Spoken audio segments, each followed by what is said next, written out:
আসসালামু আলাইকুম। Hello everyone, welcome to daily delights with Zohra. আজকে আমি আপনাদের সাথে খুবই সহজ, ঝটপট আর মজাদার চিকেন বিরিয়ানির রেসিপি শেয়ার করব।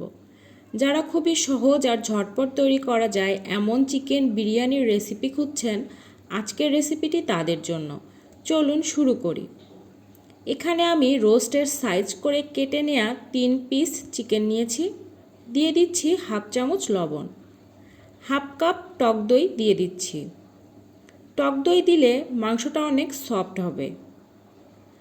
দিয়ে দিচ্ছি 1 চামচ মরিচ গুঁড়ো। এখন চিকেনের সাথে মশলাগুলো খুব ভালোভাবে মেখে নিচ্ছি আর চিকেনটা রেস্টে রেখে দিচ্ছি 30 মিনিটের জন্য। এখন রান্নার বাকি প্রিপারেশনটা করে নিচ্ছি। বিরিয়ানি তৈরি করার জন্য এখানে আমি হাফ কেজি পরিমাণ চিনি গুঁড়া চাল নিয়েছি। এখন চালটা আমি ধুয়ে নিচ্ছি। প্রথমে আমি চালের মধ্যে পানি দিয়ে দিচ্ছি আর 30 মিনিট চালগুলো পানিতে ভিজিয়ে রাখছি। তারপর ভালোভাবে ধুয়ে নিয়ে একটি স্ট্রেনারের উপর পানি ঝরানোর জন্য রেখে দিচ্ছি। তাহলে বিরিয়ানিটা অনেক ঝরঝরে হবে। এখন চুলায় প্যান বসিয়ে দিয়ে দিচ্ছি পরিমাণ মতো তেল।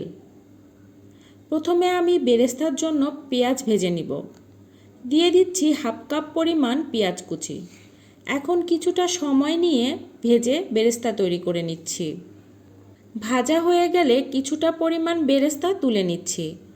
বেরেস্তাটা আমি পরে ইউজ করব। দিয়ে দিচ্ছি 5টি এলাচ, 3 টুকরা দারচিনি দিয়ে দিচ্ছে, 4টি লবঙ্গ দিয়ে দিচ্ছে, 3 চামচ রসুন বাটা দিয়ে দিচ্ছে, দিয়ে দিচ্ছি 1.5 চামচ আদা বাটা। আদা ও রসুনের কাঁচা ভাবটা দূর করার জন্য একটু ভেজে নিচ্ছি। দিয়ে দিচ্ছি সামান্য পরিমাণ পানি। মশলাগুলো যেন পুড়ে না যায় এই জন্য মূলত পানিটা অ্যাড করে দিচ্ছি। এখন দিয়ে দিচ্ছি 3 চামচ বাদাম বাটা, হাফ চামচ দিয়ে দিচ্ছি কিশমিশ বাটা, দিয়ে দিচ্ছি স্বাদমতো লবণ। একটু নেড়ে সব কিছু ভালোভাবে কষিয়ে নিচ্ছি। আমি যেই পরিমাণগুলো দিচ্ছি তা দিয়েই আমি পোলাওটা রান্না করে নিব। দিয়ে দিচ্ছি কিছু কাঁচামরিচ ফালি, হাফ চামচ মরিচ গুঁড়া দিয়ে দিচ্ছি, 1 চামচ জিরা গুঁড়া দিয়ে দিচ্ছি। এখন মশলাটা খুব ভালোভাবে সময় নিয়ে কষিয়ে নিচ্ছি আর এই পর্যায়ে দিয়ে দিচ্ছি 1 চামচ চিনি। আপনারা চাইলে চিনিটা স্কিপ করতে পারেন। এখন মশলাটা খুব ভালোভাবে একটু সময় নিয়ে কষিয়ে নিতে হবে।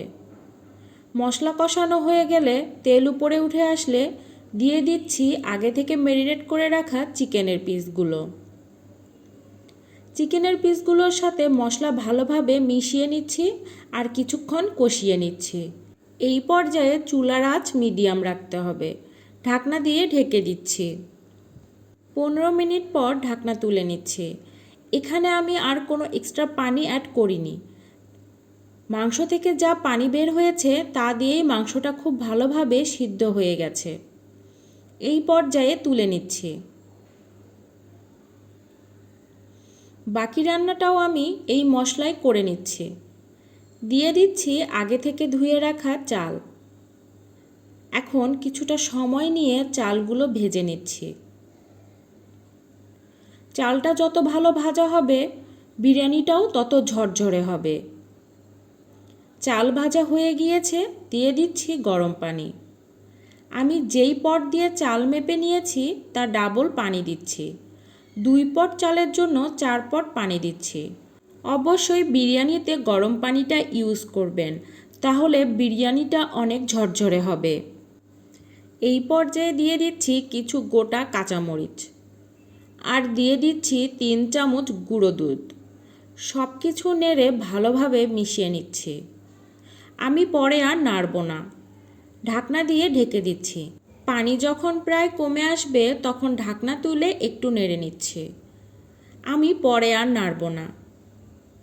এখন আমি চিকেনের পিসগুলো দিয়ে দিচ্ছি। এই সময় চুলার আঁচ একদম লো রাখতে হবে। যতটুকু রান্না বাকি আছে এই মৃদু আঁচেই হয়ে যাবে। আবার আমি 10 মিনিটের জন্য ঢাকনা দিয়ে ঢেকে দিচ্ছি। ঠিক 10 মিনিট পর ঢাকনা তুলে নিচ্ছি। চালগুলো ভালোভাবে সিদ্ধ হয়ে গিয়েছে। এখন আগে থেকে ভেজে তুলে রাখা বেরেস্তা দিয়ে দিচ্ছি আর দিয়ে দিচ্ছি 1 চামচ ঘি। ঘি দিলে বিরিয়ানির ফ্লেভারটা খুব ভালো আসে। এই পর্যায়ে আমি আরও 5 মিনিট লো হিটে রেখে দিচ্ছি। আমার চিকেন বিরিয়ানি রান্না কমপ্লিট। এখন নামিয়ে নিচ্ছি। তৈরি হয়ে গেল মজাদার চিকেন বিরিয়ানি। হঠাৎ বাসায় গেস্ট আসলে বা স্পেশাল অকেশনে এইভাবে চিকেন বিরিয়ানি বানিয়ে সবাইকে চমকে দিতে পারেন।